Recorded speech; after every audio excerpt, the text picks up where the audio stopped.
serve for a period of 2 years. Directors are all unpaid volunteers who work hard to represent their membership and to benefit the amateur radio service in Australia. The election for the board of the Wireless Institute of Australia is held at the beginning of each year. Retiring directors are allowed to re-nominate for election to a position on that board. At the AGM this year, the term of directorship expired for 3 members of the board. That is Lee Moyle, VK3GK, Philip Shields, VK2CPR, and Oscar Reyes, VK3TX. The directors newly elected are Chris Dimitrovich, VK3FY, Stephen Green, VK2TSG, and a returning director who was re-elected, Lee Moyle, VK3GK. The term of the new and returning directors will commence at the closure of this year's AGM, that is, on the 7th of May 2022. Directors previously elected and continuing until May 2023 AGM are Greg Kelly, VK2GPK, Peter Cleve, VK8ZZ, Scott Williams, VK3KJ, and Peter Schrader, VK4EA. The board currently has a full complement of directors as allowed under the Constitution. This has been Peter Cleve, VK8ZZ, WIA Secretary.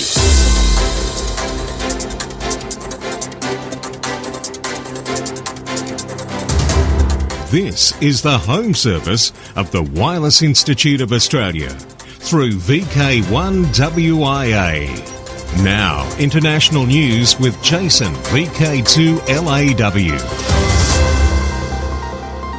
Hello. Leading this week's international news from Region 1, Moldovan President holds security meeting after blasts in Transnistria. 2 radio antennae in the Moldovan breakaway region of Transnistria have been damaged by blasts. In the early morning of April 26, 2 explosions occurred, the ministry said. It said that 2 radio antennas were knocked out following the blasts. Ukraine intelligence has claimed that the explosions in the region are a planned provocation by the Russian special services. IARU Region 1 Ham Challenge. IARU Region 1 says, "We want your ideas to change us. Join now, the very first Ham Challenge." The IARU Region 1 is inviting you to come up with a game-changing idea which could lead to more licensed radio amateurs. Make a team, share your idea, present your proposal and bring this to reality. This is the time for a change in amateur radio and we're looking for you. Don't wait too long. The last day of submission will be the 31st of May, and that's this month. ITU Radio Communication Bureau's Nick Sinanis, study group advisor and head of ITU Radio Station 4 Uniform 1 India Tango Uniform, writing in ITU New about amateur radio says, above all, amateur radio is a social hobby that still attracts the interest of the young. Basic equipment like a handheld radio is affordable and sufficient to make local contacts, while more expensive, larger antennas enable more distant communications. Still, tinkering with a rooftop long wire connected to a software-defined radio module can deliver the joy of a long-distance call at a reasonable cost. Above all, amateur radio is a social hobby that still attracts the interest of the young. Through social networking apps or challenges like copying high-speed Morse code, the passion of radio amateurs and their community have also provided crucial assistance in the form of emergency communications. Several radio amateurs report that transmissions are being observed at 40.680 MHz from Belgian stations using FT8. Belgian regulator BIPT states that broadcasts on 40 MHz are currently not permitted in Belgium. For the avoidance of doubt, the licence exemptions granted in this frequency range for small models and non-specific short-range equipment should not be misused for amateur radio transmissions. BIPT is currently investigating the possibility of releasing a small frequency segment for radio amateurs around 40 MHz, and it should go without saying that unauthorised activities of radio amateurs at 40 MHz are likely to adversely affect this research. In news from Region 2, remote possibilities bring them closer together. When we talk about being remote, we're usually referring to people who are distant from one another. Here's how one unique amateur radio project, a new remote operation with its QTH in Canada, has redefined the meaning of that word, bringing people together from all over. Ralph Squillis, Kilo 6 India Tango Bravo, speaking on Amateur Radio Newsline, tells us what has made it so successful. The heart and soul of the remote HF station operated by the Inverhuron Ham Radio Club, VE3IHR, is the Kenwood TS850 that Rob Noakes, VE3PCP, inherited when his father became a silent key. Controlled by remote hams software and connected to a 7-band ground-mounted vertical antenna, what was once the pride and joy of his dad's shack has become a valued key that has begun to unlock access to HF for amateurs worldwide. Some are living where an HF station does not exist or is not possible. Others are away from home for extended periods. Add to those groups an international collective of YLs, including Maria, R3TM, Biggie, DK3YB, Marija, YU3AWA, and Raisa, R1BIG, who worked one-on-one with Rob to help coordinate operations for YLs and youngsters into this new remote project. On Sunday, April 17th, a day before World Amateur Radio Day, the YLs and youngsters got on the air using the remote station's new call sign, VA3YLR. Rob told Newsline there are now 7 YLs from 5 countries and 4 young hams from 2 countries, all operating remotely through the station. Rob told Newsline that, quote, ham radio should be kept as an open line of communications regardless of what may be happening, and we fully support that notion, end quote. As the community of users continues to grow, what seemed so remote is now well within the reach of many. FCC in Region 2 cracks down on hazardous drone transmitters. They claim public safety could be imperiled by the operation of unauthorised drone transmitters and is seeking more than $3 million in combined fines from the device's distributor. The FCC's civil complaint against the distributor Hobby King states that at least 15 of the transmitters, quote, created a threat to public safety, end quote. The FCC also said that the devices do not serve a legitimate amateur radio purpose. According to a report posted on the Oregon Live website, Hobby King told the FCC that it believed no marketing rules exist specifically for this kind of equipment, which is capable of transmitting on amateur and non-amateur frequencies. The FCC countered, however, that its rules forbid radio frequency devices to be sold without first being labelled and authorised consistent with its rules.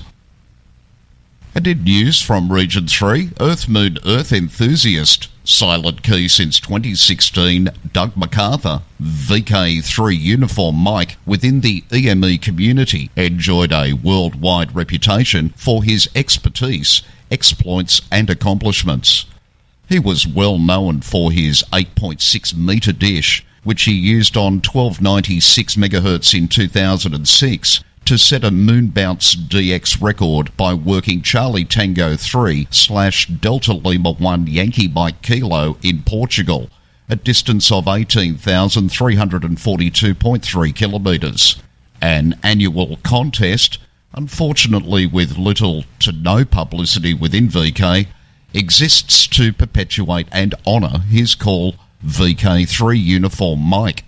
Saturday, May 7th, starting at 0800 UTC, the VK3 UM Memorial EME Contest, also known as the European EME Contest on 23 centimetres, took to the ether. This 16-hour contest is sponsored by the VHF, UHF and SHF enthusiasts Dubis magazine and the French RAF. For VK1 WIA National News in Sydney, I'm Jason, VK2LAW. From Australia, this is the Wireless Institute of Australia with the weekly news service. Available on RF and on demand 24/7 from the wia.org.au website.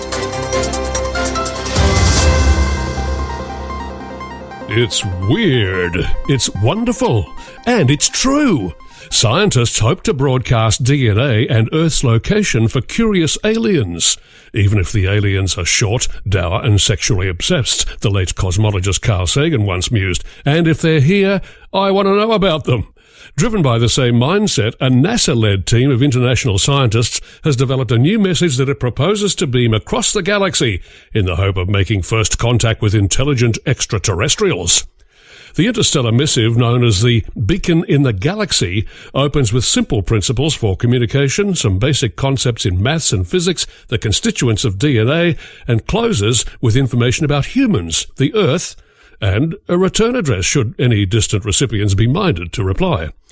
The group of researchers, headed by Dr. Jonathan Zhang at NASA's Jet Propulsion Laboratory in California, says that with technical upgrades, the binary message could be broadcast into the heart of the Milky Way by the SETI Institute's Allen Telescope Array in California and the 500-metre Aperture Spherical Radio Telescope in China.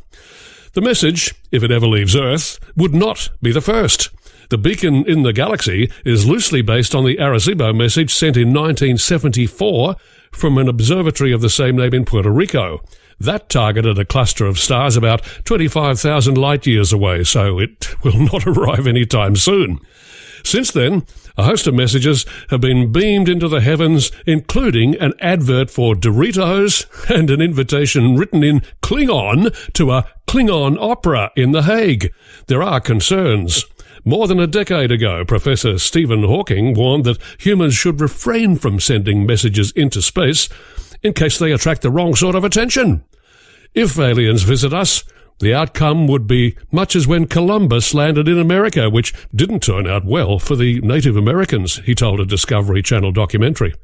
Here on Mother Earth, I'm John, VK4JJW. Across Australia from VK1 WIA, you're tuned to the WIA National News Service.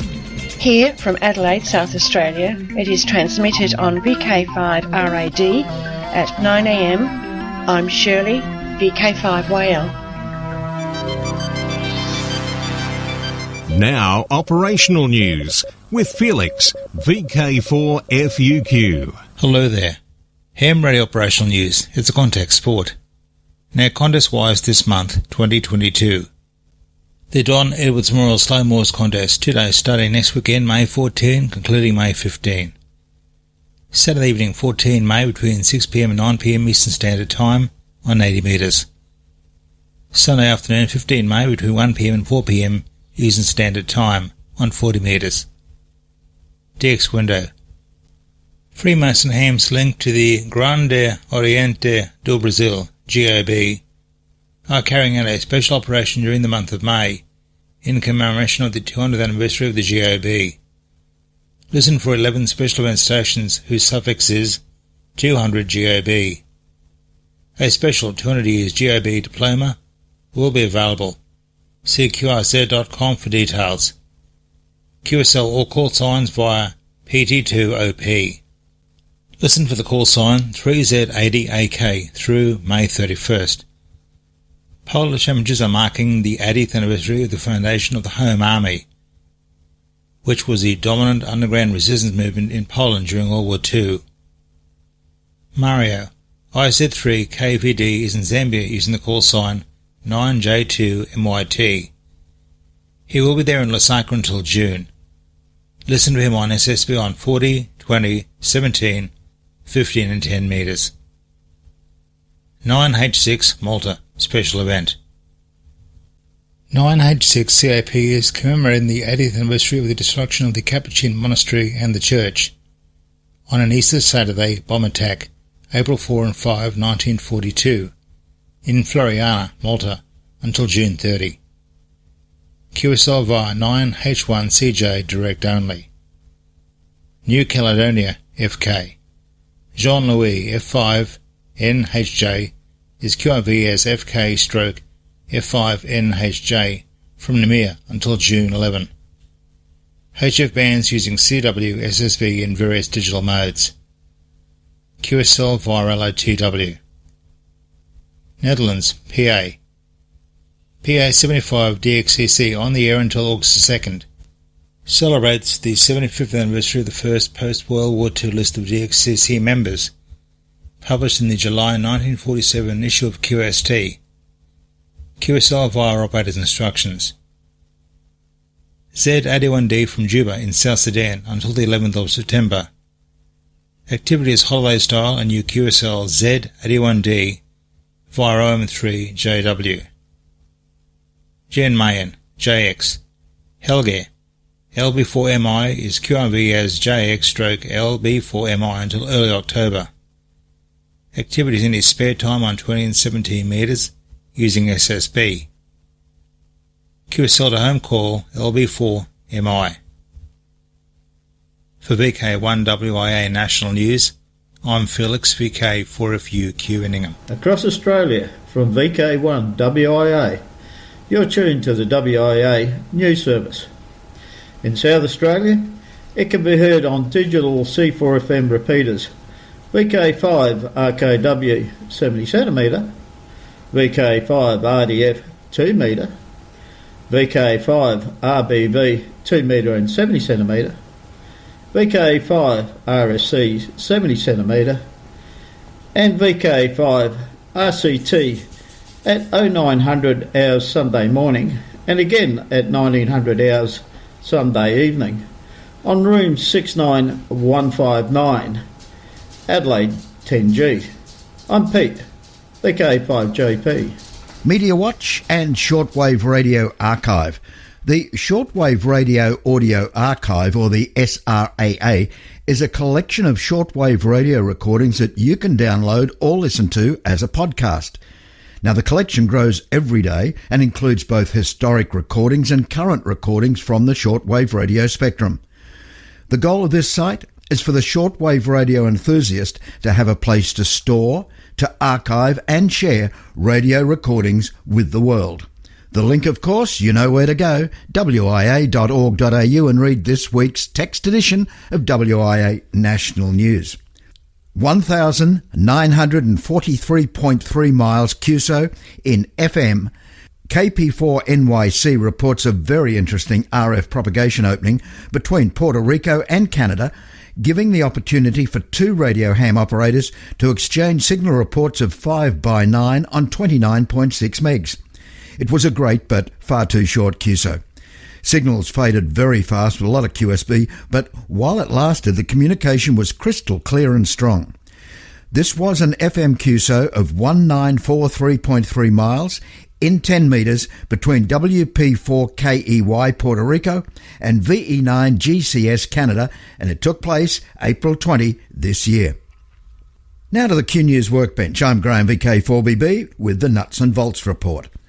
And today at the Q News Workbench, thanks to Hackaday, we're looking at a multi-band crystal set. Most crystal radio receivers have a decidedly field-expedient look to them, fashioned as they often are from a few turns of wire around an oatmeal container and a safety pin scratching the surface of a razor blade. The whole assembly often does give the look of a pile of trash whose appearance gives little hope of actually working, and yet work they do, usually pulling radio signals out of thin air as if by magic. Now, not all crystal sets take this slapdash approach, of course, and some, like this homebrew multi-band crystal receiver I'm talking about, aim for a feature set and fit and finish that goes way beyond the norm. The Husky crystal set, as it's called by its creator, looks like it fell through a time warp right from the 1920s. The electronics are based on the Australian mystery set circuit, with modifications to make the receiver tunable over multiple bands. You can read the full Hackaday post at the link we like in this week's text edition.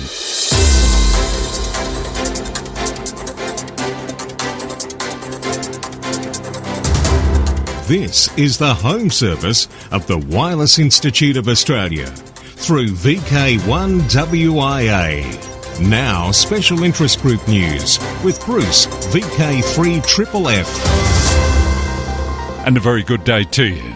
Worldwide Special Interest Groups, ATV, radio amateurs in court. Lewis M3HHY has released a YouTube video that takes a look at UK radio amateurs prosecuted during World War I. Among them is Archibald George Cox, who in December 1914 was given a sentence of 6 months imprisonment for possessing a largely dismantled radio which didn't even have any antenna. Also mentioned in the case was his possession of a Morse buzzer, which he and his wife had been using to keep up their Morse practice. You can watch Radio Amateurs in Court. The link is here in the text edition. Worldwide Special Interest Group news, Mills on the Air and other adventure groups. Joining us now is fellow club member of the Bendigo Amateur Radio and Electronics Club, Barrack Graham, VK3GRK. And now to Mills on the Air. Bendigo Amateur Radio Electronics Club is operating from Anderson's Mill, Smeaton, today, Sunday, May the 8th, for Mills on the Air. The Mills on the Air event is held annually in May and is coordinated by the Denby Dale Radio Society in the UK. It coincides with the National Mills Weekend run by the Society for the Protection of Ancient Buildings. Stations that have worked the Barrack Special Event VI3 Mill station are eligible for an electronic QSL card via email. But there's more. Barrack members will also be operating from the Castlemaine Mill. QSL, frequency and no details for both mills can be found by going to the VI3 Mills page at qrz.com. Worldwide Special Interest Groups, CW. German radio hams celebrate Morse Code Day. Each year, April 27th is known as Morse Code Day. April 27th is the birthday of Samuel Morse, the founder of Morse telegraphy. Although Morse code has largely disappeared from the commercial realm, radio amateurs still keep the art of Morse code alive today. Radio amateurs around the world meet on shortwave frequencies and indulge in telegraph radio communications or take part in CW contests. What counts here is speed, precision, physical fitness, and an excellent understanding of the sporting world of amateur radio waves. In 2014, Morse telegraphy was included in the nationwide register of intangible cultural heritage. The German Commission for UNESCO recognised it as an important form of intercultural communication that transcends time and space. Here in VK, the Peel Amateur Radio Group organised a Morse Code Day trivia quiz and spent nearly 3 hours laughing their way through 100 trivia questions relating in some way to Morse code, telegraphy or amateur radio. Worldwide Special Interest Groups, Final Frontier. DO64, Delphi C3, has just celebrated 14 years of operation in orbit. Although the linear transponder failed several years ago, the satellite continues to transmit telemetry. Netflix show Yakima's S245 features a mission control room. On one of the PC screens, both the FunCube dashboard and SatPC32 are visible. And SpaceX Crew 4 mission has arrived at the International Space Station with Chell, KO5 MOS, Robert, KI5 RQT, Samantha, IZ0 UDF, and Jessica Watkins on board. Worldwide Special Interest Groups, 5 MHz.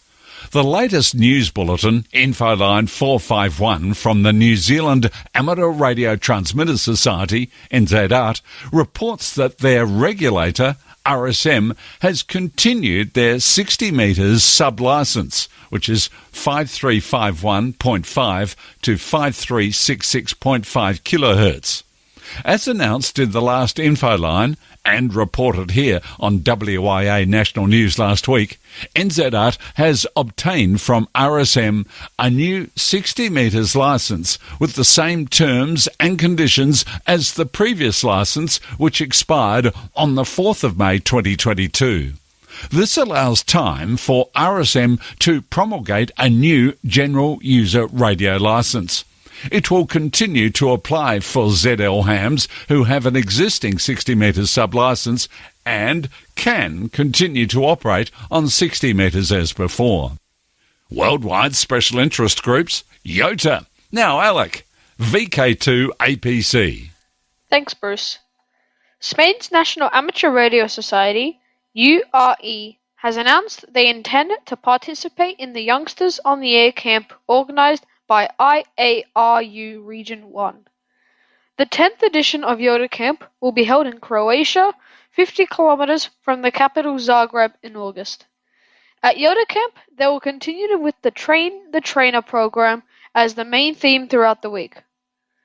Participants will work on the future of amateur radio and participate in workshops where they gain skills to initiate similar amateur radio youth events upon returning home. However, this will not be the only theme of the event.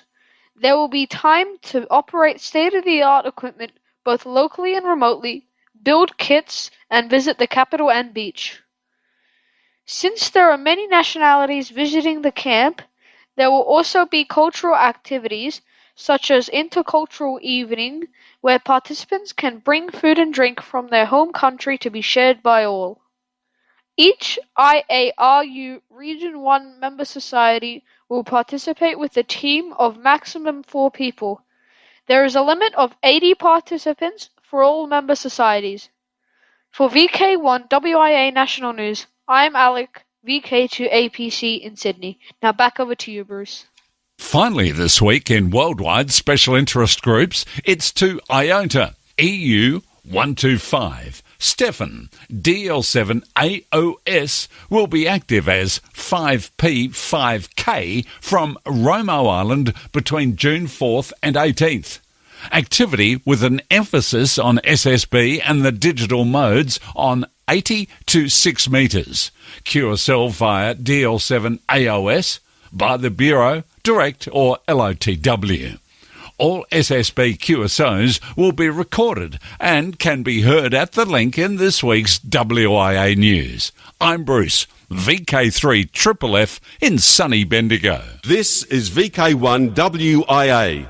All points of contacts from today's news stories are to be found in print when you read the web editions www.wia.org.au.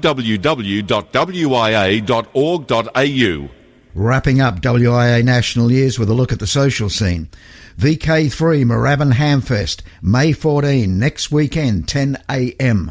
VK2 Oxley Region Amateur Radio Club's Field Day, June 11 and 12. VK5 Australian Fox Hunting Championship and the SERG Convention, Mount Gambier, the Queen's Birthday weekend in June. VK6, it's Perth Tech, October 21-23. And in VK7, Mayana Hamfest, Saturday, November 19. Now till next week, and when we do meet again, I'm Graham, VK4BB. Walk softly.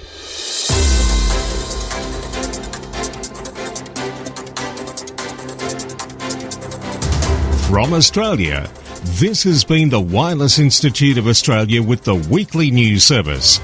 This broadcast is in text, audio and video and is accessed on wia.org.au.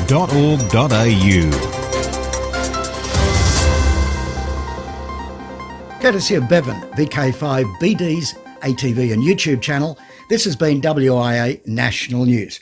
We're back now, live and local, and your voice, your callbacks. And don't forget, tick like.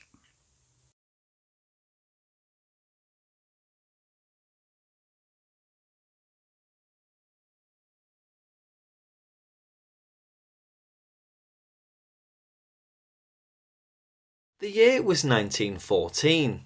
Wireless was in its infancy and the great powers locked in war. There were no domestic broadcast stations, and only the real enthusiast was aware of the marvels of wireless telegraphy.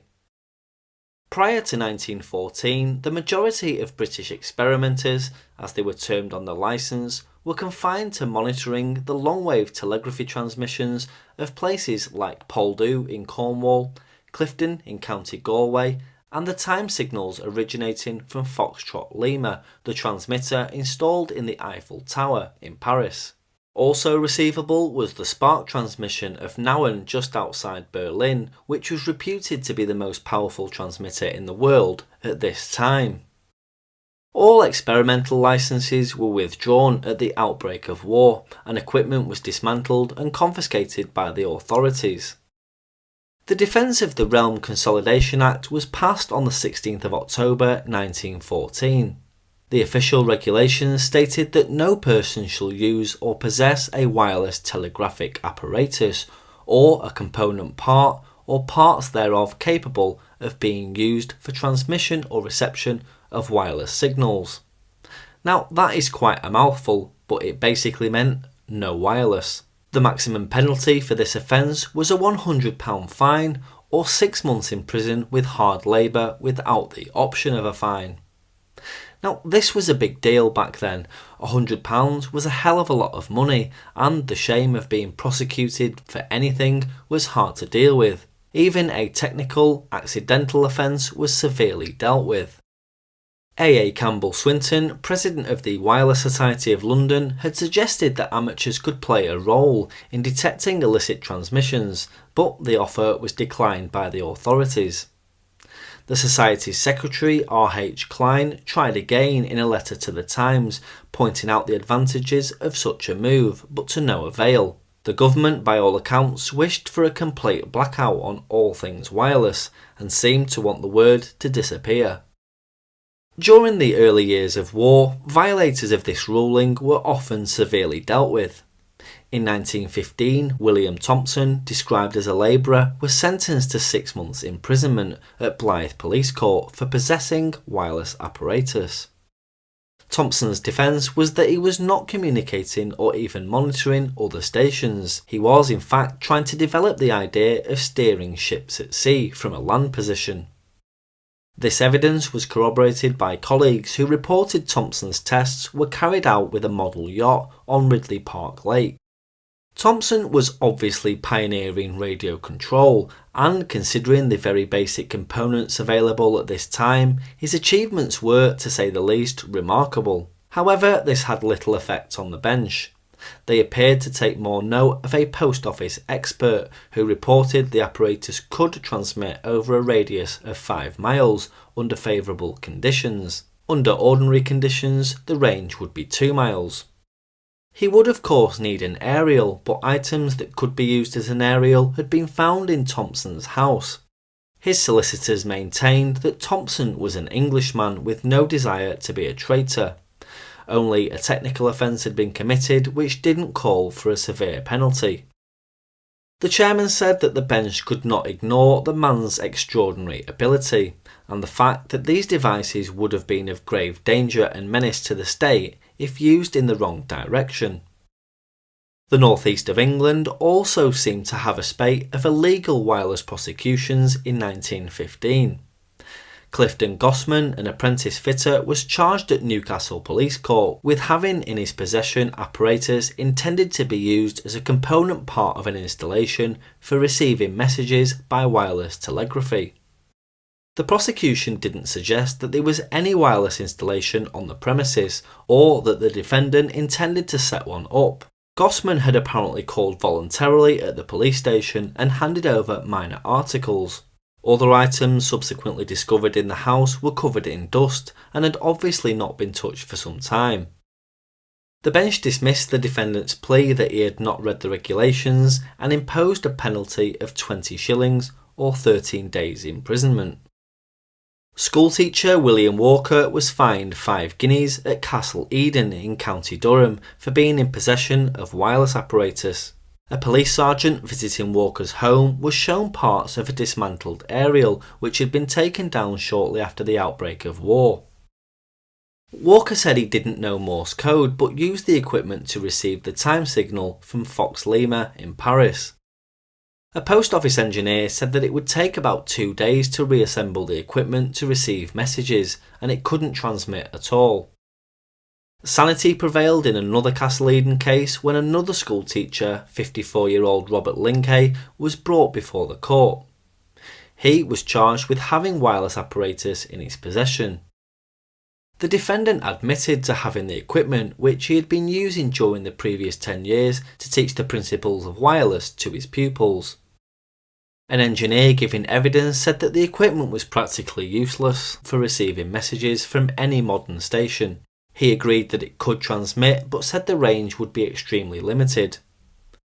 The chairman of the bench said that they were not satisfied that the summons had been taken out on the right party, and the case was dismissed, but all apparatus confiscated.